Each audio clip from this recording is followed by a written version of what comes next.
On a chilly November day, schools around the country have come to Cherry Beach Fields for the 3rd annual Canadian Quidditch Cup. Quidditch is a sport from the Harry Potter series where 2 teams of 7 try to throw different kinds of balls through elevated hoops while riding on broomsticks. The game has been described as a combination of dodgeball and rugby. Everybody is forced to hold a broom between their legs while trying to avoid being hit by dodgeballs and being tackled. Both teams then throw volleyballs between each other to score in the big 3 hoops on their opponent's side. Seeing as though gravity kind of gets in the way of playing it like in the books, the game had to be changed around a bit for normal play. Well, that was the first thing that was adapted, that it's on the ground. Quidditch was started in 2005 by some students at Myrtle Beach College in Vermont.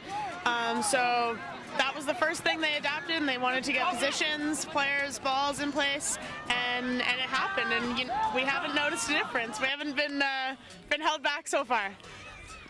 One of the biggest changes to the game is the golden snitch. No longer a ball, it is now a person dressed in yellow who runs across the field and tries not to get caught by either of the teams.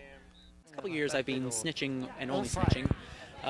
It's just a lot of fun. I went to World Cup before, and I saw back then snitches had a lot more leeway to do spectacles and things like that, which they've kind of cut down on, which has some bad effects and some good effects. It means that the game's a little bit more predictable, but it also means that the game's a little bit more predictable.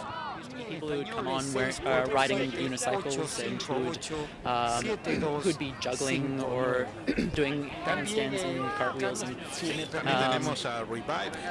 or they would bring on foam swords. But now, people still do some of those things, but you have to clear it with the head ref and you have to clear it with the captains, and it's good that they've clamped down on that, because some snitches would use those as a crutch.